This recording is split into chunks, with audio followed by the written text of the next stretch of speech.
Women get real. Becca tells us her story and how eating disorders have affected her life. So, hi, I am Becca Johnson, and today I'm going to be talking about is my eating disorder. And it all started when I was a child, but it was pretty different to your typical what you would think when you would think of an eating disorder. Mine was the complete opposite. I absolutely loved food. I didn't care, and I did start to become overweight. But again, I didn't care because I was a child and I was just, I was outside, I was having fun with my friends. I wasn't on social media, and I was just a kid. Those kind of things weren't going through my mind. Um, and I had to go to a childminder in about P7, and that's when the love of food really came in, because I really hated being there just because I wanted to be at home with my family. Probably first year, it was definitely when I got to high school, um, that I would start to get bullied quite a bit. I was very up and down with one day being, right, I'm going to start a diet. I'm going to start losing weight so that all these comments stop happening. And then I would try it, and then I would fall back into the cycle of the comfort eating again. It was that kind of yo-yo up until maybe third year. And I had my first boyfriend. And that kind of gave me some confidence of, I am a little bit bigger, but this person finds me attractive and they like me. And then we broke up, and he started saying, if you ran all the way back to your home country, you still wouldn't lose all the weight, calling me a whale and stuff like that.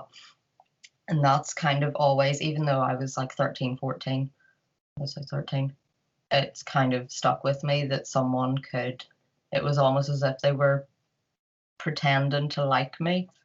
It is something that I think has started it for me. For me, it was all the bullying that has led to me to have a disordered eating pattern. I never cared about other people's opinions until it was like, if it was a stranger on the street, I wouldn't have cared before. But when it started coming from family, people I would see every day, it sort of solidified it in my head that even the people that care about you think this as well, that you're disgusting, you're fat, you're ugly, you like, no one will love you unless you're skinny. After all that had happened, when I was about 14, I think 14, I joined the gym. I thought the only way I could be happy was by losing weight and getting fit. So I joined the gym, and I started off really healthily, and then I sort of fell into social media, and that's when my eating disorder, like, really, that's when I became anorexic.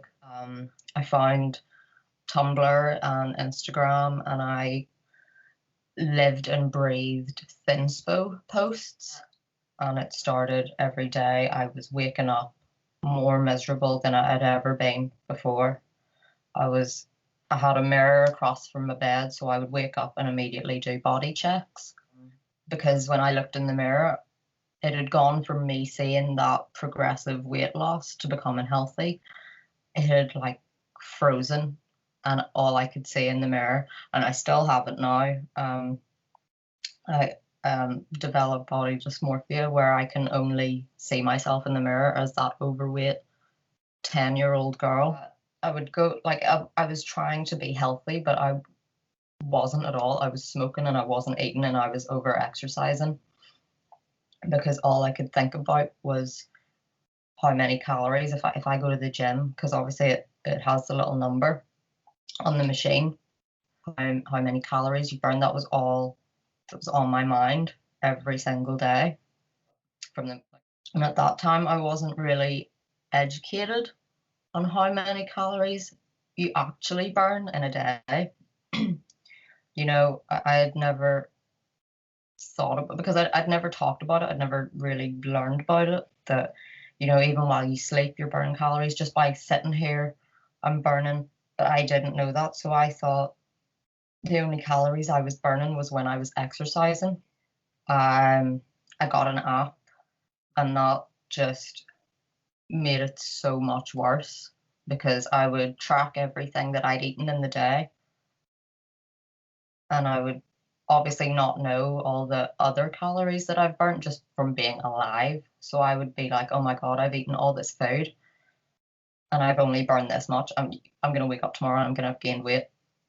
And so my calories dropped from, I think I started off at eating 700 a day to then I was eating 300 a day, and then it dropped to I would do my best not to eat.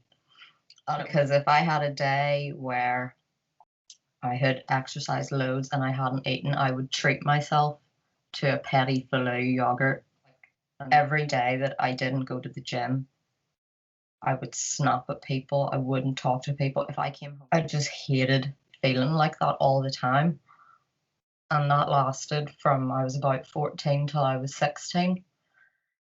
And a bit after that, I got into a relationship. He was the first person that I told about it when I was 16, and I said, "Listen, I think there's something wrong because like I just can't eat. I don't want to eat. I'm so scared of being fat." And I was like looking back at photos then, I was so skinny.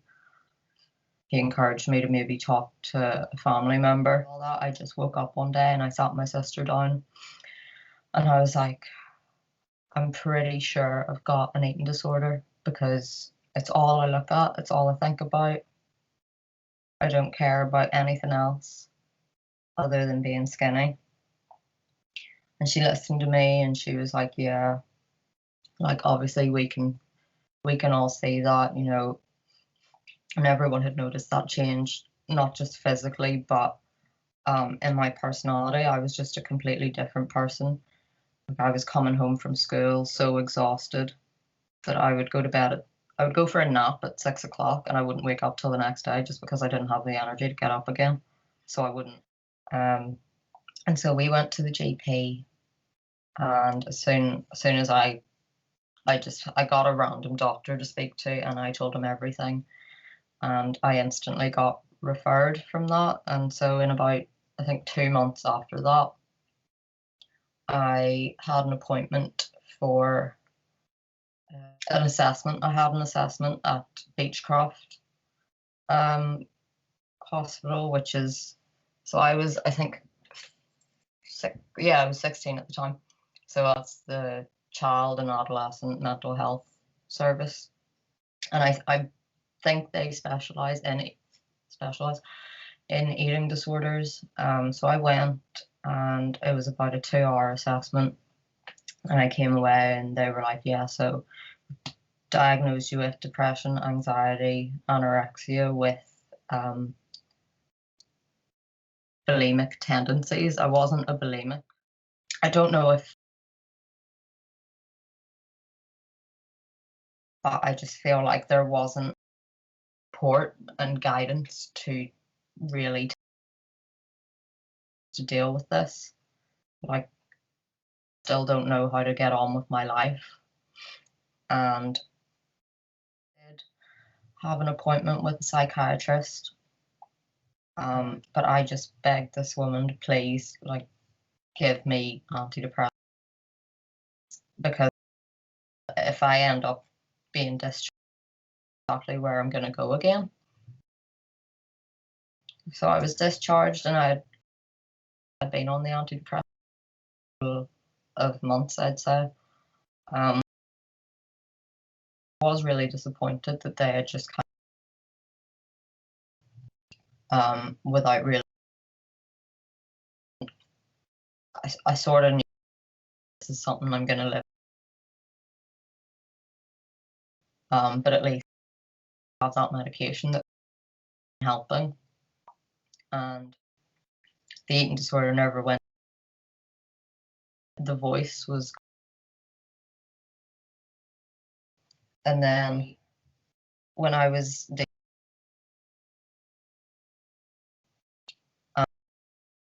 started art for sort of what was happening art.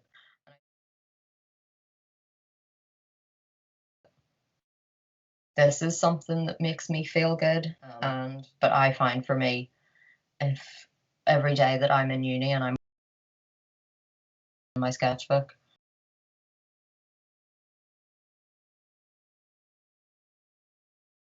in my own mind, that's what really works for me. And it's been pretty past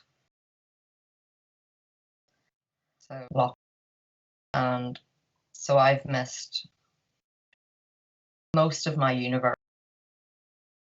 in lockdown. But lockdown was, I was expecting it to be a lot worse, but because we had really good weather, I was able to go for walks, so I was able to get that exercise out in if I felt I had eaten too much in the day, which was a lot of days. So I would just go for a walk, and just being in a supportive environment of being with my boyfriend, sister, and her fiance was really great.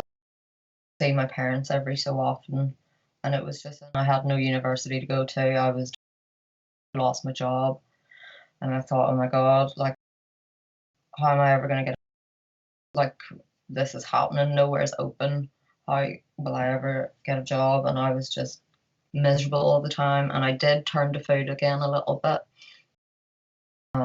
I had another assessment with someone at the Lagan Valley Hospital, which I ended up leaving with no support, except he sent me out the door with a new diagnosis, envelope full of leaflets like this. And I didn't want to go back on my medication to feel like a normal. So back in that struggle of trying to find for someone.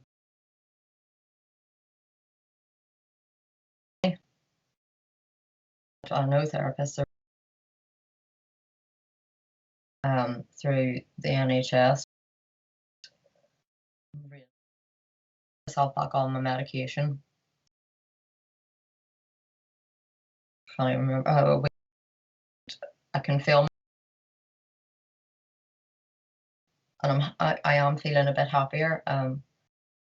Still, the thoughts are still there. I want to be able to switch it, and I don't want to have to go the rest of my life on medication. If I do, fine. I want to at least try, rather than just discharge me early. Help. Where am I supposed to go? Who am I supposed to turn to now? Like, there's only friends and family can do, because obviously. So I think now my next step, I am with my university counsellor, and very going to try and I am of having to pay for therapy, which I think it is such a big issue. Like, these kind of services should be free. It feels like nobody cares, like nobody cares. Obviously, when you're depressed, and that's not a great thing. Your own government doesn't really support you, give that necessary that funding for something that is so.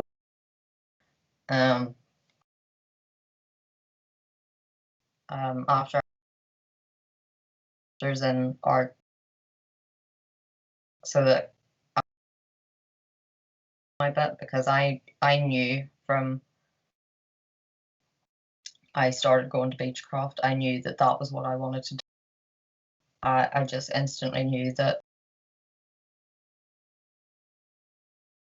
me, because I, like, none of my friends had anything. I just thought, I want to help for someone who's not